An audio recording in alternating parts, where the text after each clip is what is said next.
Welcome, everybody. It is March 2nd, 2020. It's Tuesday. Producer James was talking that big noise. He had a good rocking and reeling, talking about coming off a bad Monday, and there it is, a little slip up. But I will forgive you. You were quick on the trigger, though, right? Yes, quick, we are. We're rolling. Quick to figure, change it over a little bit. Huge news coming out of Austin in the recruiting circles. A two-time state champion has committed to a university. Stick around. We'll give you the details. A couple of his teammates also getting offers today. And then a young man out of Shiner, Texas, one of the Brooks brothers, just rattled off like 4 offers in the past week and a half. We'll get you more into that once we get into that part of the show. But, James, it's Tuesday. It's March 2nd. I'm feeling better. Kind of had to, get vibed up, kind of get, loosened up for the show. But how are you feeling, man? We got some new things going on. Production is, ramping up. I feel like you wanted to say it before the show started, and I wanted to make sure. I was like, man, kind of give him that look, like, save it for the show. But I think you kind of mentioned it, put the cat out of the bag, like, we're kind of ramping up. We're kind of moving production a little faster than we anticipated. We got some screens in the studio. Y'all can't see, but for my benefit, James came through with his multitude and plethora of gizmos and components. So shout out to producer James. How you feeling about all this, man? Where's your head? Where's your heart? What are you thinking? How you feeling? I'm feeling very optimistic about, and I'm looking forward to just the show in general. You got good vibes about it, or it's more like I do. I mean, when I say good vibes, I mean like you feel like overwhelmed. This could be a lot, or you're like, I like the trajectory where this is going. I like it. It's my style. I'm trying to chase the dream, so we're getting it. You are living the dream, my friend. You are living the dream. So, folks, big show today. We're going to talk a little bit about, of course, high school recruiting. We're going to talk a little bit about the Texas State Bobcats schedule that dropped yesterday, kind of break down some of their games. A notable one, first game of the season for those who know. And for those who don't know, we'll talk about it. But it is a Big 12 opponent, and it's not the that's really distracting now that I think about it. The way you're kind of guiding everything, I'm going to kind of focus on something else. But it's going to be a transition for me too. Now I think that I have this, I have some optics helping me out. But getting back to Texas State Bobcats, we're going to talk about their foe, Big 12 opponent, and then also later on we're going to dabble a little bit about what's going on in the NFL headlines. I guess it really doesn't matter the business end if you're an NFL team able to just go cut a player after signing them for a $50 million contract, and then you just kind of let them go as happenstance would be to clear out some cap room, i.e. the Miami Dolphins. And we'll get into that a little bit more. J.J. Watt being super, I don't know what would you call J.J.'s low-key shipping of his Cardinals, Cardinals gear to another address so that nobody would pick up on where he's going to be landing. Did you hear about that? No, I didn't. We'll talk about that a little bit more also. But it's Tuesday, man, March 2nd. Happy Texas Independence Day to everybody out there. Lots of news out there, dropping today. But I don't know. Maybe we'll save that for the end of the show. But you don't really need a mask anymore in Texas. Apparently that's what the governor said, but I'm pretty sure I've seen on Twitter other entities are like, nope, still mask mandate if you want to come into our part of the neck of the woods. You're going to still keep that bad boy on real good.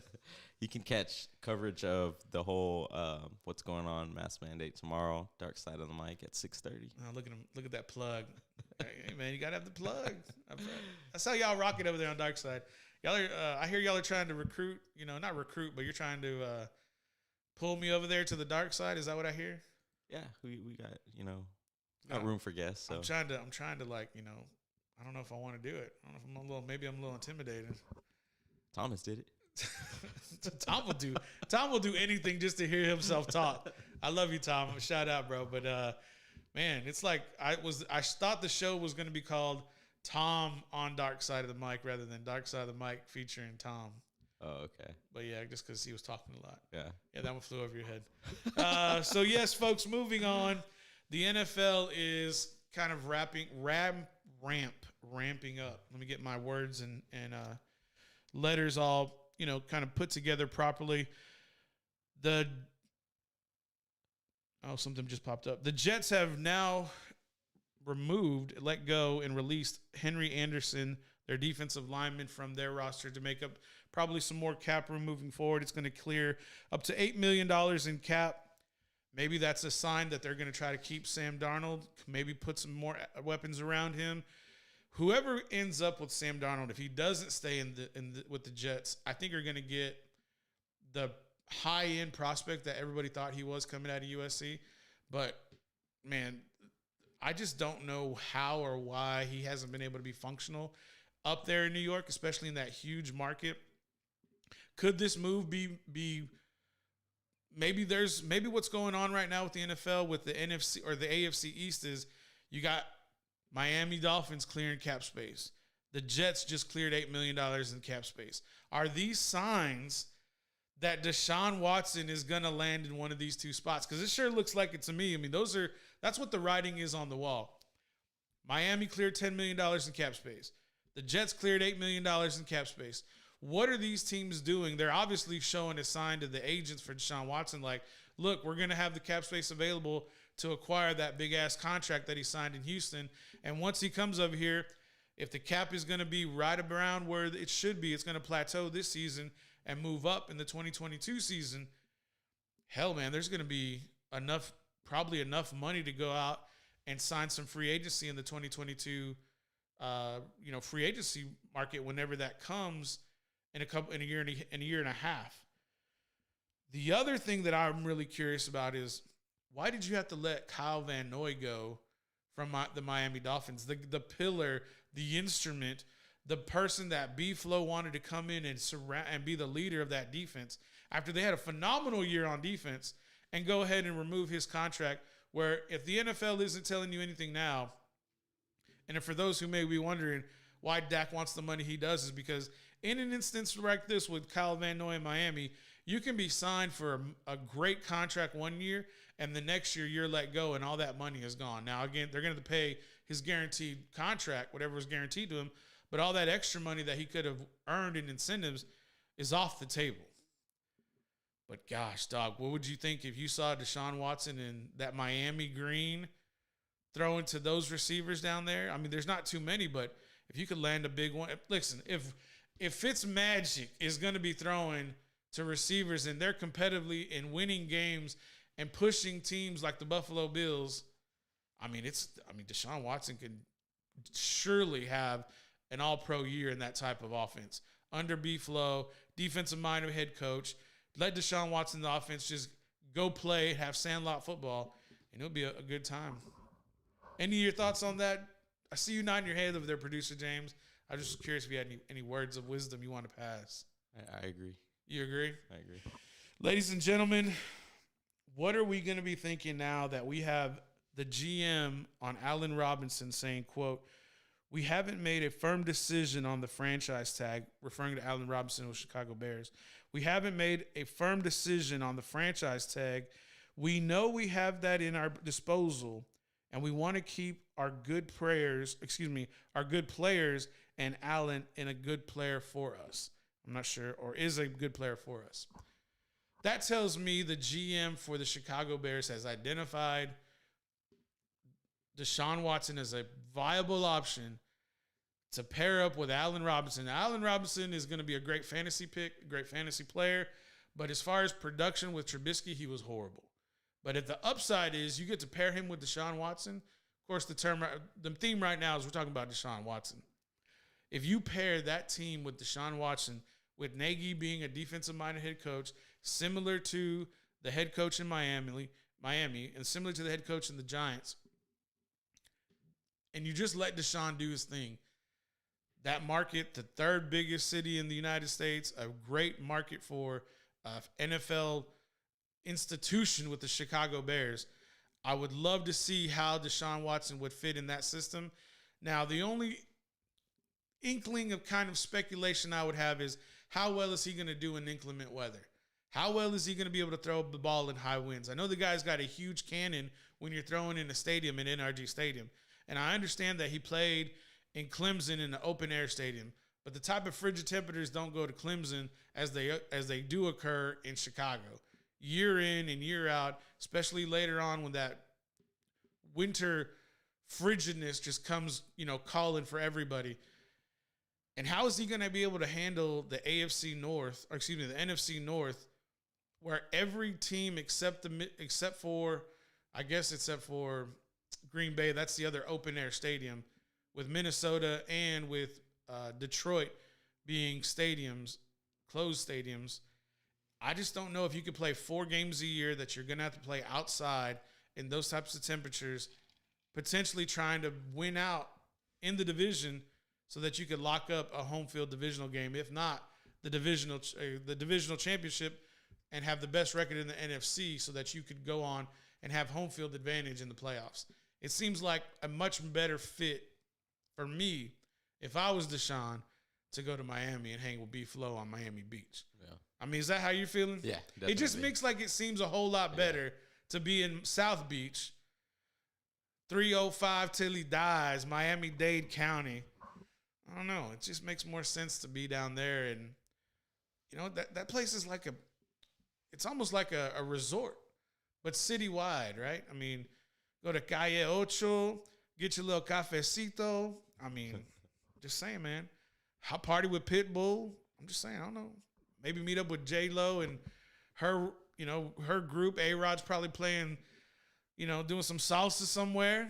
I don't know. Are they part owners or something like that? Yeah, they're minority owners. Okay. They're a part of a large group that owns part of the Miami Dolphins. Nice. Man, but think if you could just own them outright.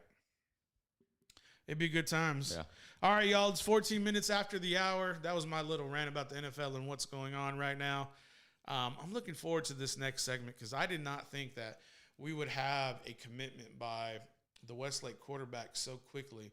Now, granted, it is the spring before his senior year, but the team that he committed to, I just did not think it would be this one, considering that his parents both met at a certain university in Texas. And that just lets you know that it's not in Texas where he committed to. All right, we'll let you know where he's committed after the break. We're back.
Did you watch that UFC main event with Black Beast out of H-Town? I did not.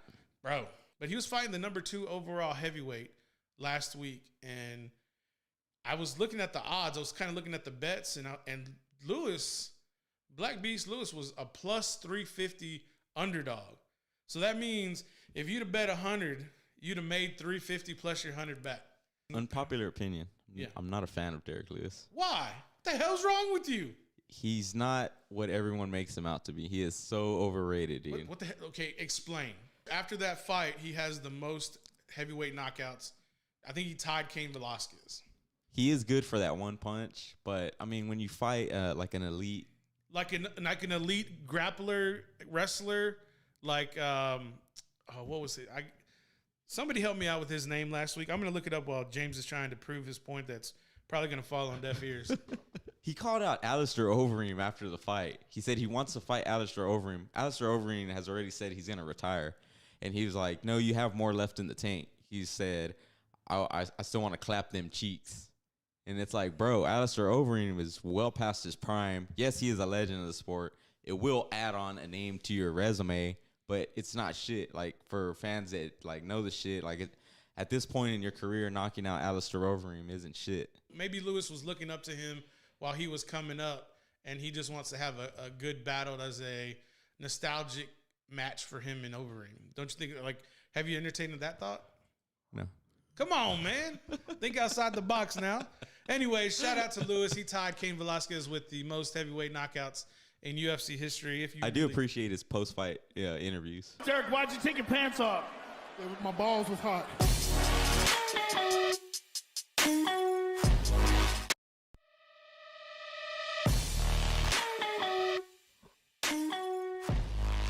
Yes, welcome back, everybody, from the break. This is the Paul Rodriguez Show.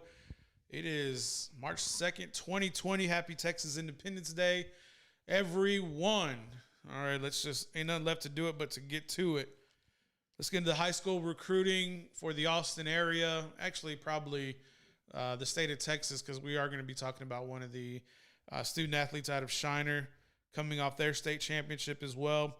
But getting into it, Lake Travis Derek Johnson picked up an Ivy League offer from Dartmouth. And that's a big Ivy League. He's received many others, including Columbia as well as Army. And then that man, Bray Lynch, 3-star offensive lineman, received 2 offers. One last night after our show, and then one today. Last night picking up an offer from Southern Mississippi, and then today coming in picking up an offer from East Central University. So big shout out to the 3-star offensive lineman for the state championship winning Westlake Chaparrals. In addition to his teammate, free safety Ford Dickerson out of Westlake, picking up an offer and will be continuing his studies and athletic career at Tulane University. And then we're going to save the big news for the end. But so far, we can kind of see Lake Travis and Westlake are going to be mainly the larger attention given to them due to the fact that they have solid athletes for the area. Another smaller school and the smaller classifications, 2A Shiner state champion, Mr. Dalton Brooks, a 4-star recruit, has picked up offers, man, since last week. One from the University of Houston, picking up offers from Southern California, as well as LSU. The man is going to be a hot commodity. He will be a junior next year. He is representing the class of 23. He was the offensive MVP for the 2A Division I state champion, Shiner. What is Shiner's? I got to figure out what their mascot is. That would probably be something noteworthy that I can kind of pass along to everybody. But for that young man to be picking up offers in his second year is a tremendous feat. I'm looking forward to kind of see where his brother's going to go. That's going to be somewhere where I think his brother picked him an offer from Army last week as well. So shout out to his brother, who's a big time prospect as well. Looks like the Shiner Comanche. Shout out to producer James being Johnny on the spot there.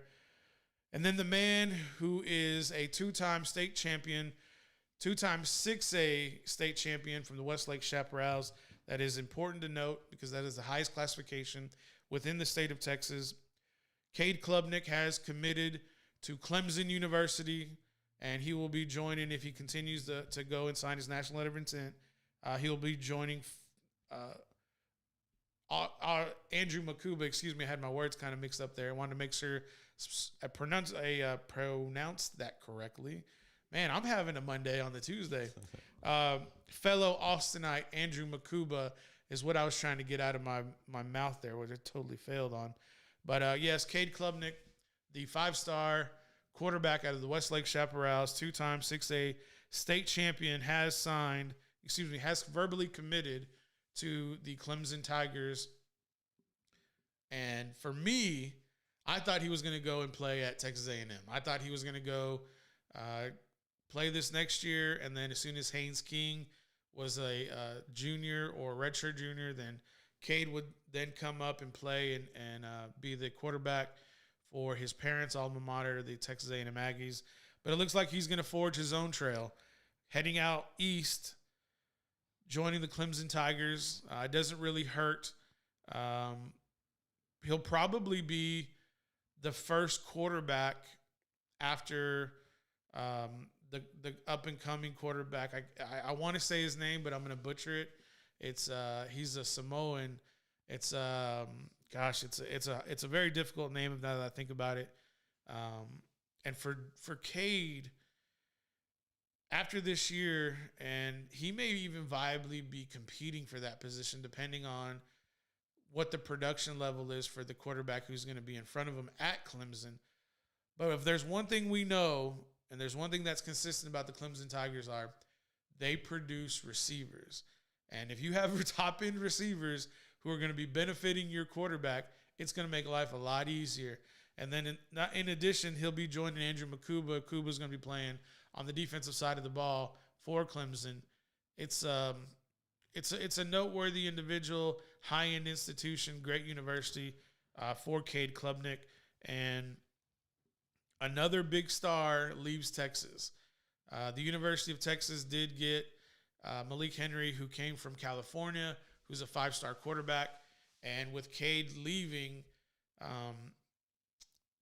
in the future, probably I would say not this year, but maybe in 2025, the 2025 draft, that may be where we can kind of really compare Malik Henry and Cade Klubnik as they enter the NFL and see the body of work they have in their collegiate career and be able to measure them side by side to see if Texas is going to be the same old Texas, or has Texas recruited and developed talent that is now outpacing the Clemsons, the Ohio States, the Alabamas. It'll be interesting to kind of see that comparison.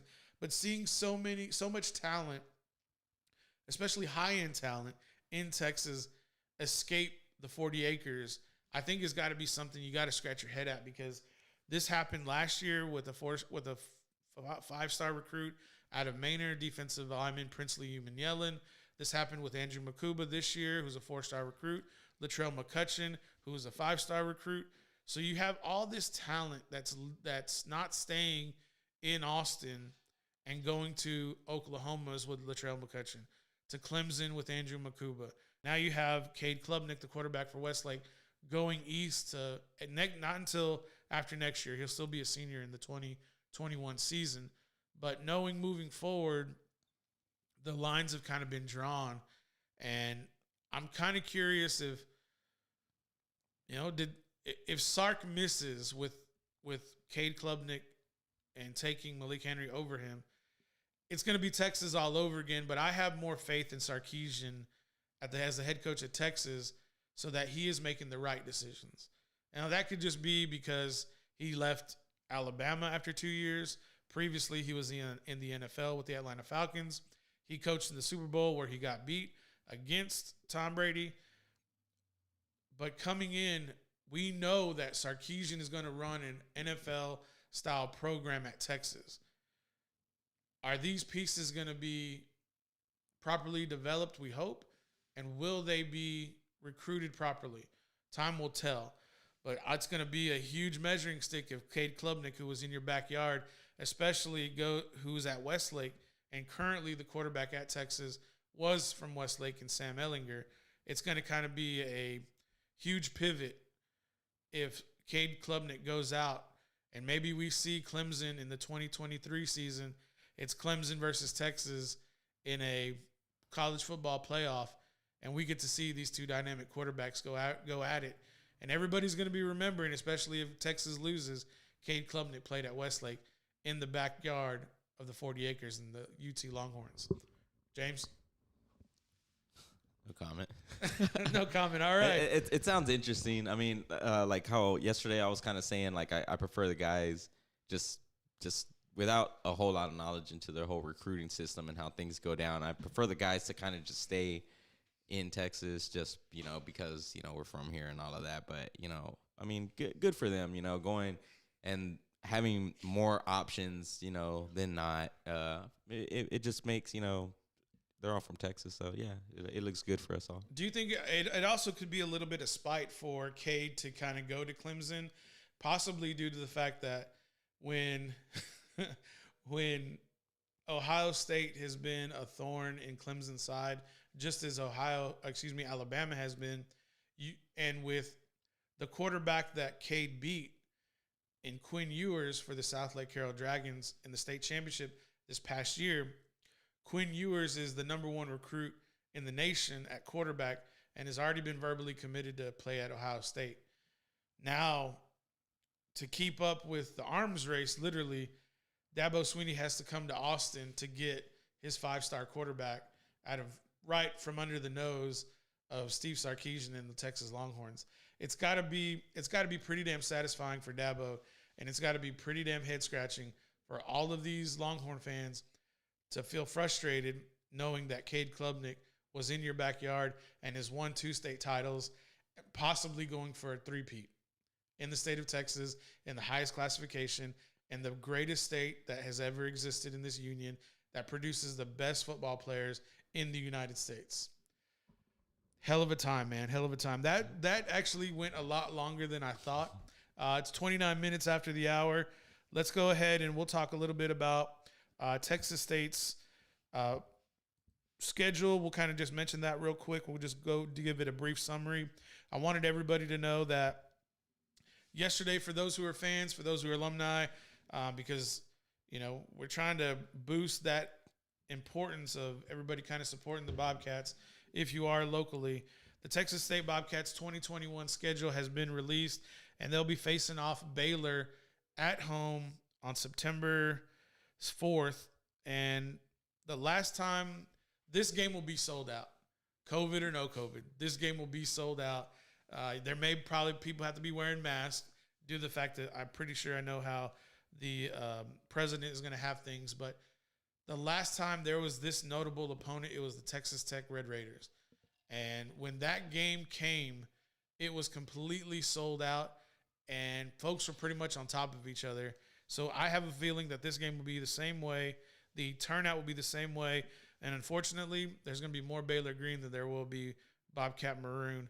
Next up, Florida International on September 11th. Incarnate Word. This could be a new kind of rivalry. Right now, we have a rivalry with UTSA. Incarnate Word just down the road off of 281 in San Antonio. That could be a new rivalry as well. That'll be on September 16th. And then on the road to Eastern Michigan, September 5th. South Alabama at home, Troy at home, Georgia State. Now we're into conference play. The Raging Cajuns of Louisiana. Louisiana Monroe on November 6th. Then we have Georgia Southern at home. That's the last home game. And then the Coastal Carolina Chanticleers, November 20th on the road, and then finishing up on the road against Arkansas State and the Red Wolves. That was a brief summary of what's going on with the Texas State Bobcats coming into this fall. The spring game should be in April.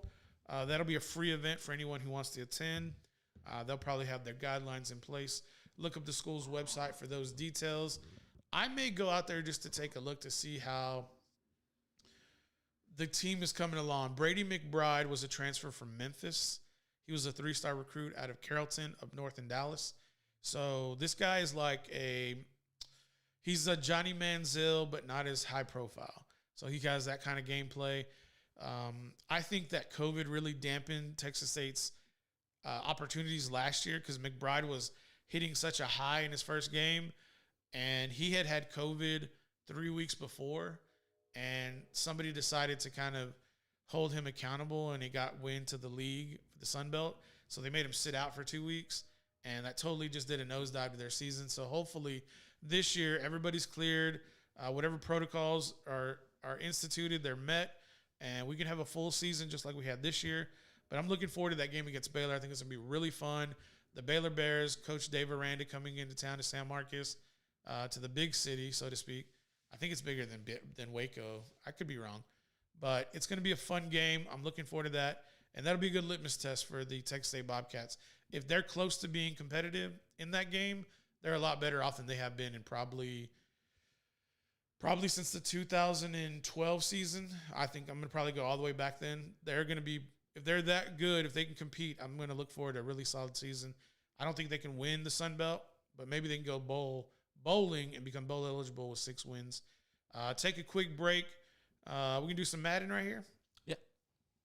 Shout out King Kalunga with your Madden challenge all day, every day, any day. How you feeling about my way? All right, go. Let's do it. Hey, what's up, y'all? I'm here at my boy John's house. John's house right there. Anyways, he's the only person I know who plays Madden more than anybody else I know 24/7. You know, so I bet you I'm gonna knock on his door. We're gonna go inside and see what he's doing. Let's see what he's doing.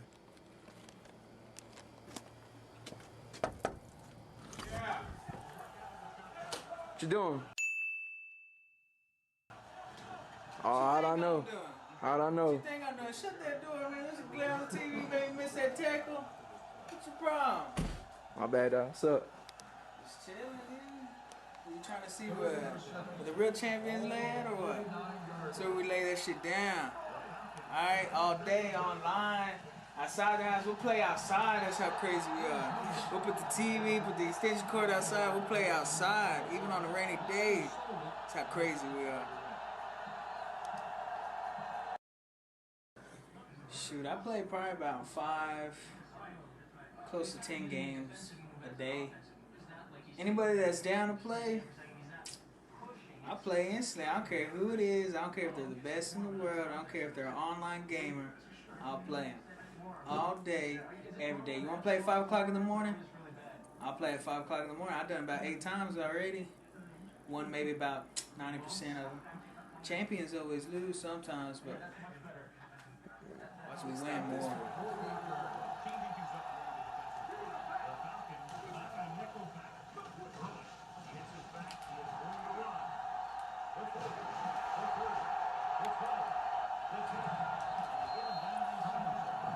He didn't score. He didn't score though. That's the thing. I stopped him from scoring. I didn't say I was gonna stop him at the line of scrimmage. I stopped him from scoring. Yeah. Shoot, did I win? Did I pick the right plays? I know how to strip that ball. I know how to pick that ball. I love defense. I'm not that good at defense. I score a lot more.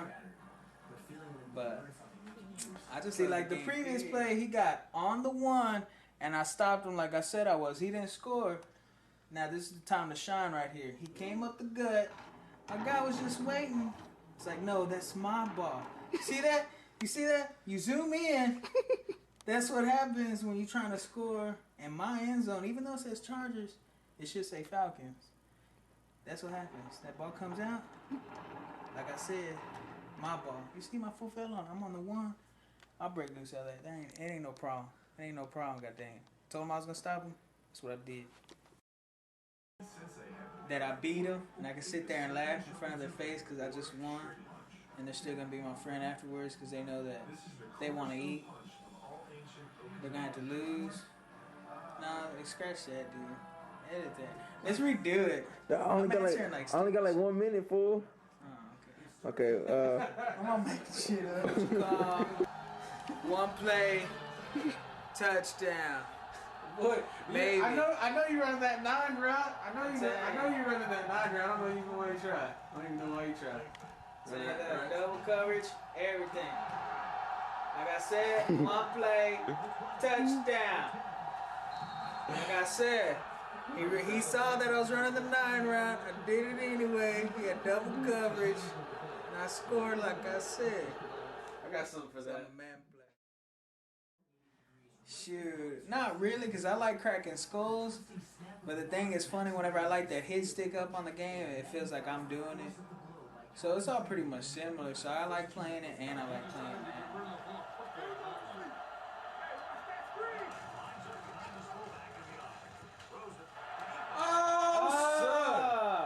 Oh, son. Quentin who? Quentin who? Quentin Jammer. That's a TD, baby. His knees hit before he went in the end zone. That's a lot of guys. You can't challenge the play anyway. Yes, So you you can't. It's too late. Shit. What the hell? You can't challenge it. Yeah, you can. No, you can't. You can't challenge it. You can challenge that. His knees hit before he went You can't inside. challenge it. It's Trying too to late. screw me. Those are the glitches that are in Madden that everybody's seen on the internet, on YouTube and shit. I'm telling you right now, his knees hit and they still giving goddamn. Watch this the replay. Let's see where the ball is at. Look at that pick. Look at this. Look at this. Look.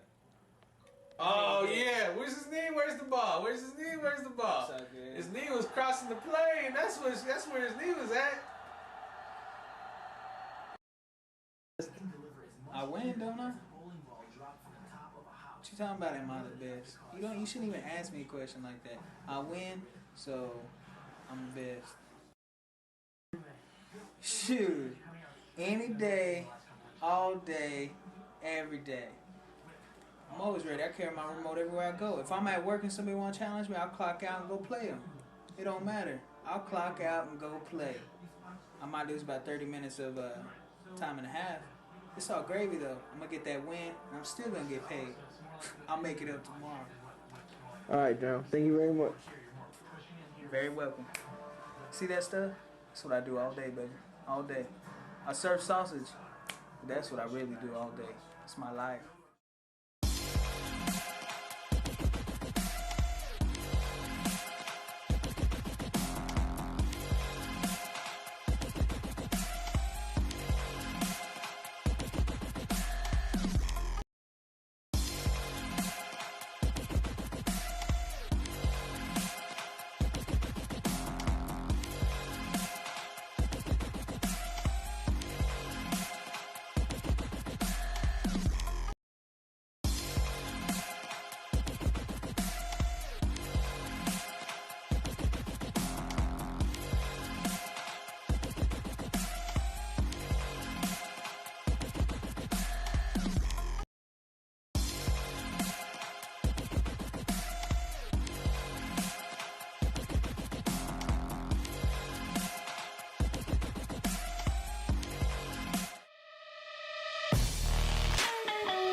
Welcome back, everybody. It is the Paul Rodriguez Show. I'm trying to get amped up a little bit. I'm feeling a little like, melodramatic. I don't know why about mellow, but I mean, not dramatic, but more just mellow. Trying to get the vibes up. And it's kind of been a weird day for me, kind of just getting through the day, so to speak. But maybe there's something coming, and I don't know what it is. And so I'm kind of getting maybe my subconscious is telling me like, chill out for now, and something's coming. It's gonna make your brain pop. I don't know, maybe.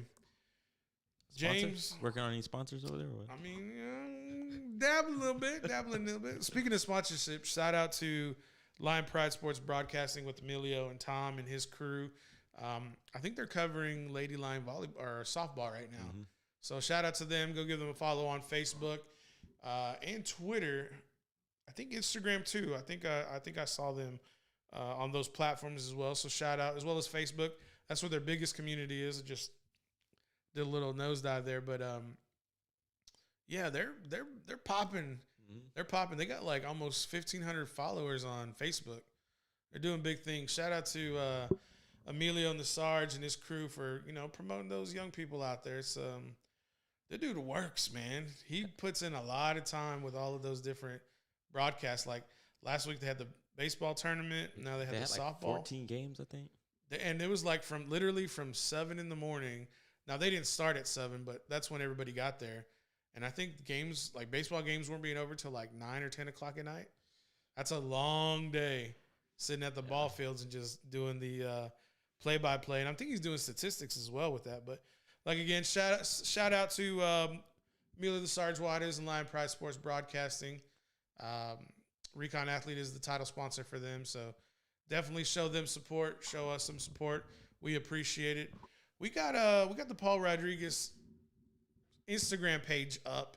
You can just search Paul Rodriguez Show, and we'll pop up there if y'all want to go give us a follow and a like. Maybe we'll start putting up some tags so that y'all can kind of see us and go follow us and give some shout out to James. Just grow. Just do some growing. We'd like to grow our YouTube subscribers. So if y'all are enjoying what's going on, please like and subscribe, and just tell your friends about it. We'll see if that, there's a fit for them. Also, shout out to Pops and Shots. I saw they dropped their podcast. Did you watch it this morning? I listened to it. They don't provide a video format. Oh, there's no video? Okay. But they do a audio format. But they had some, I'm pretty sure if I asked my cousin, because my cousin used to play for Ruben Ramos and also Little Joey La Familia. So they had like some Tejano, very well-respected gentleman in the Tejano music genre from San Antonio that was a host of a show for 20 years. So Johnny Ramirez, they had him on, which is pretty cool to, I still got to find out how they know this guy. So it's a good show. Go check him out. I'm pretty sure, we'd like to know. I'd like to know how you know a couple of people that who have been on your show. That's all I got to know. I'm like, James, how the hell did you get them on your show? You just ask them and they just showed up, or what? Yeah, pretty much. That's pretty much how it went? Yeah. Well, might need to get a booker, get someone in here to like book guests and everything. That is something that's coming. Like I said, we've had some upgrades to the studio. So for all of y'all out there who want to be on the show, let us know. Every submission will be taken into consideration for sure. But we definitely got to have Emilio on the show, see how things are going over there with Lion Pride Sports Broadcast. I'll see if I can get Chris on the show. Definitely want to have Snoop on the show too. We'll see how those guys fare out. But I was thinking, you're Emilio. What's that? I was like, you're Emilio. Emilio Juarez. Emilio Juarez. Yeah. Emilio Juarez. I don't know another Emilio. And but I don't know why it's so funny. No reason. Inside joke? Yeah, okay. I used to know a guy. Oh, okay. I still do. Okay, gotcha. My fault. Anyway, but yeah, anybody in the sports world, we definitely want to get those guys on. And we'll just see how things fare out. Just kind of want to get some collaboration going on. I'm really interested to see how, people enjoy the show. If they want to be on the show, I'm pretty sure they would be just to get that exposure. But let's move on now. Kyle Van Noy was cut by the Miami Dolphins for reasons that are beyond me. And I'm really curious to know if this is going to be what folks are really enjoying, or if the fans are really upset about how things are moving forward with the Dolphins. They did so well last year with Brian Flores' team overall, and then with Fitzpatrick coming in, Tua being the draft pick, and the defense kind of building so far. It's like, why would you want to make this happen unless maybe Deshaun Watson's in the mix? Maybe you're trying to sign a free agent that's going to be developing later on in the coming week and a half before free agency closes. I'm not too sure, but if this isn't indicative of how the NFL does their business, conducts their business, I don't know what really is, because you can be signed 1 year, drop the next, and nobody's going to bat an eye, because that's just how business is done. Contract means nothing. The millions that they owe you is going to be, chump change for them, because they're running a $1 billion organization. But for Kyle Van Noy, still a young athlete, relatively young for his position. I'm sure he was enjoying South Beach, cruising around with his drop top Bentley. But now he's going to be going somewhere else. Maybe does Bill Belichick come back and pick up Van Noy after what he did and get him on the cheap? That could be a possibility. Does he go to Kansas City? Does he stay in Florida, go to Tampa on a reduced price deal, since he's already getting that guaranteed money from Miami? Lots of spec. Does he go to Houston? Nobody wants to fucking go to Houston. Nobody wants to go to Houston. All right. Let's go ahead and take a break real quick, everybody. It's been a little bit of a, trying to get the vibe, but I can't find my footing, to be honest with you. Quick question. Yeah. So for, obviously Deshaun Watson is going to probably end up somewhere different other than Houston this coming soon. Do you feel like the person that goes over there, to replace him, are you kind of like, poor guy? Or do you think that maybe it's just like something necessary that has to be done for Houston to start over and start going in the positive direction? When you say poor guy, do you mean like I feel sorry for him, or do you mean poor guy that he has to put up with his nonsense? Yeah, poor guy that he has to put up with the Houston Texans organization and the state that it is in right now. Yeah, because nobody making that much money, I'm going to feel sorry for because I'm not making any money close to what they're making. Yeah, but as far as kind of, feeling bad for them, yeah, because you're inheriting a team that doesn't have an identity. And when the team doesn't have an identity, it's due to the fact they don't have any leadership.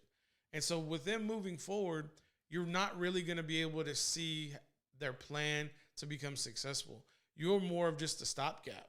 You're going to be a lame duck quarterback. And if you're a big name person, and this is my thing, if any other quarterback besides Fitzpatrick goes there, because Fitzpatrick has been in that organization before, that quarterback is going to feel like you're not going to feel protected. You're not going to feel wanted. You're probably going to have to play on the contract you were at with the team you were before, and you have no protection, and you have no weapons, and the defense just lost J.J. Watt, their only leader that they had left.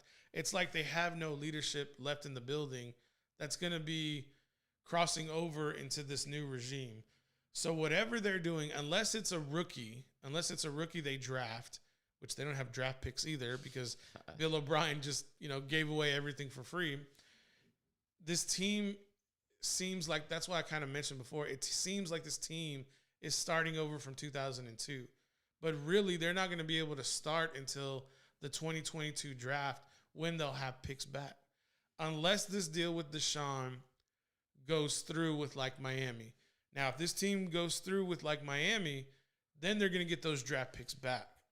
Now, if you have draft picks, they're going to be able to go get the quarterback they want. If they want the kid out of BYU, great, go get him. But I don't think that's going to be the best fit. Rumors that Mac Jones is moving up the board. I think if they're going to go get a guy, the guy they want that's going to fit the ideology of Cal McNair, Jack Easterby, and Cesario is going to be Mac Jones. But you're talking about moving to 3 when Mac Jones is probably really like a 15 overall prospect. You could easily move down, but then now you're starting to flirt with Mac Jones's draft stock is rising just ahead of Trey Lance's. So we're talking about the 4th and 5th quarterback, Trey Lance and Mac Jones. Who's going to go where and why are they going to go? So I think if anything, Houston does the deal with Miami, gets a top 5 pick, moves back to like 5, and picks right before Atlanta, and so that they can go get, or they make a deal with Atlanta at 3 and move back to 5 or 6, and then pick up Mac Jones about that time. Because for me, Mac Jones is proven. He's proven with weapons. Do they have the weapons? No, but I think with the draft pick and the draft stock, you can go get those weapons for a guy like Mac Jones. But for me, 6'5", 220, fits the mold ideology, fits the mold spiritually with Easterby and Cal McNair. A hardworking guy, had to prove it guy. I mean, I'd like to see him in New England, but if there's a guy that Houston would need to go get as a quarterback and you can't get the guys out of Ohio State or Clemson, you're going to have to go get the guy from Alabama. Not to mention he was a Heisman finalist. Yeah. All right, y'all. Looks like it's 51 minutes after the hour. Let's take a break real quick. When we come back, we're just going to freestyle. See how things go. Back.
Paul Rodriguez Show, everybody. We're back in the mix. Hope y'all been enjoying the show. I'm kind of getting back in the swing of things. I'm trying to get out of my little Tuesday funk. I think maybe I just didn't, do enough today. I didn't move around enough. That's probably why I'm feeling the way I am. But I don't know. Got to get flowing, man. What are you feeling over there? Are you looking forward to any kind of March Madness coming up? Or are you just like, do you do March Madness? I don't normally fill out a bracket or anything, but I mean, I like watching. I like that there's at the beginning of the tournament, there's so many games all day. So I kind of, put the hand in the chones and just, lay back. A little Al Bundy. All right. Yeah. All right. One thing that kind of came up that across my timeline, this boxing match on April 24th, this Areola Ruiz fight. PBC boxing on Fox. Talking about Andy Ruiz? Andy Ruiz against Chris Areola Jr. Why the hell are they putting... Why? Listen. Chris who? Exactly. No, but that's his real last name. Why the hell are they making these... Why are they allowing these guys? I get it. I get it. It's the week before Cinco de Mayo. I know you can't compete May 8th with Canelo and Saunders. But why the hell are you putting this on pay-per-view?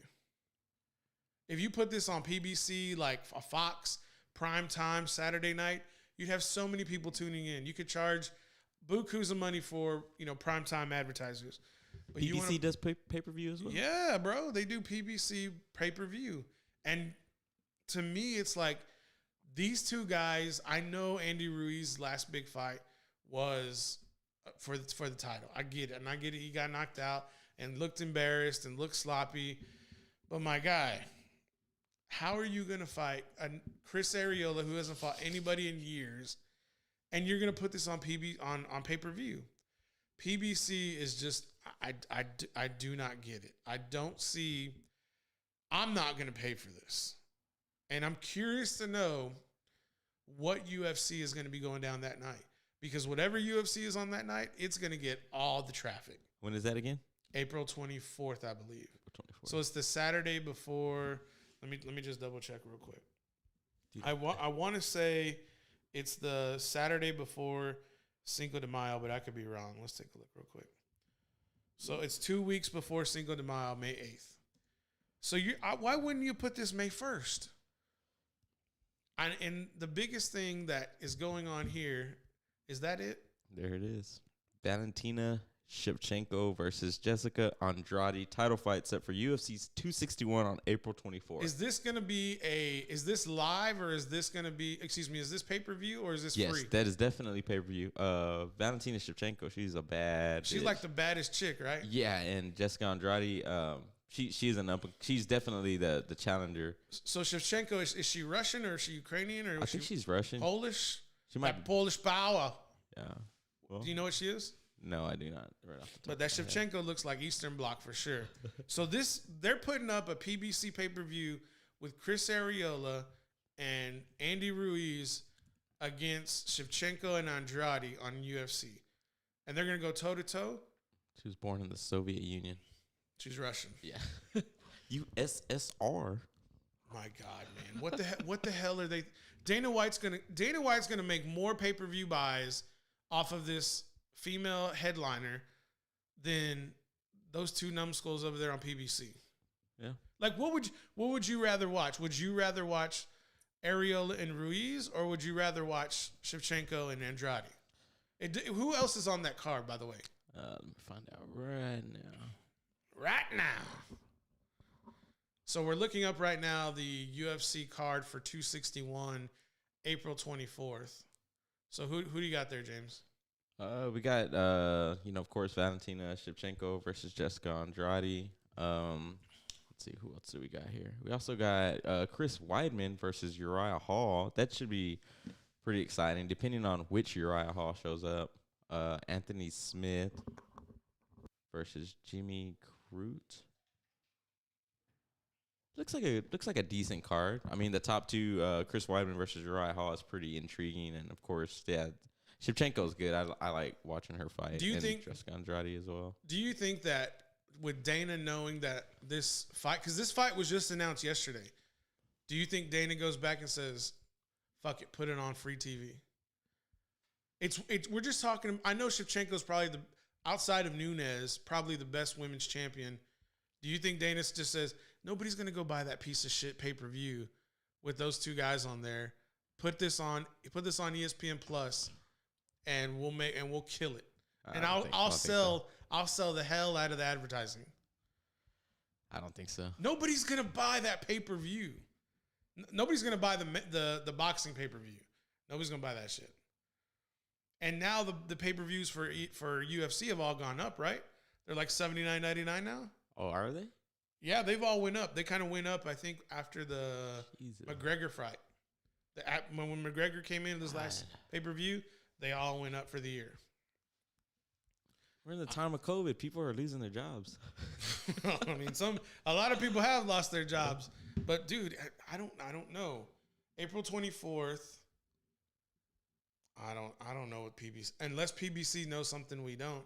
Can you pull up the PBC card to see who the undercard is? Because that would be interesting to know. We know what the undercard is for UFC. So we're talking about Shevchenko and Andrade championship flyweight. And then for the PBC, we're looking at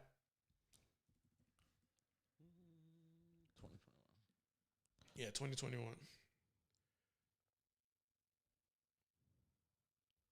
Are you sure? Let's see here. Was it Ruiz? Type in Areola versus Ruiz. I'm afraid to hit enter. Why? Okay. See right Fox there. pay-per-view. Mm-hmm. Okay. And see if the undercard is there. These guys. Oh my. Look Bro, at this guy. I'm telling you, if you Google these two guys, Ruiz and Areola, I mean, I hate to say this, but they don't deserve to be on pay-per-view. Okay. So whoever wrote this, I don't need to explain. So where is this coming from? This is coming from SB Nation. Okay. Yeah. So it says, I don't need to explain to you all why this isn't pay-per-view worthy. It'll definitely be interesting to see what sorts of physical and technical improvements. Yeah, I don't know. I mean,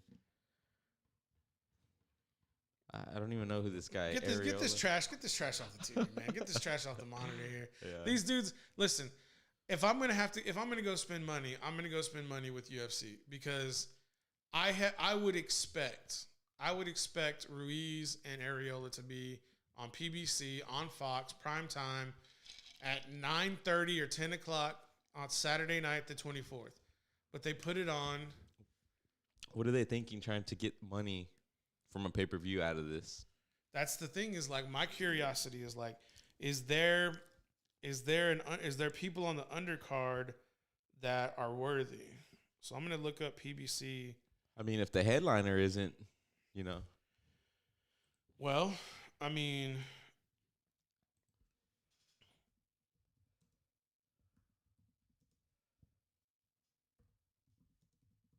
I just really don't know what those guys are really thinking. Why the hell isn't it coming up? Yeah, I know it's not. It's type April 24th, 2021. Go there. That's not the right one either. Go back, and then the third link. This one. Yeah, we want to go live to their URL, to their website, and see if you can go to the schedule and the tabs. Yeah, and then scroll down for April. Oh, don't have much. Just says it doesn't even. It's not even like popping up. There's no more other dates for. No. Is it so new they don't have any other? I think so. These people are out of their minds. Yeah, it's giving you the matchup between that fight. It just says it's set. Yeah. So this is all 1 day ago. Yeah, I'm pretty sure they haven't even put together a fight card.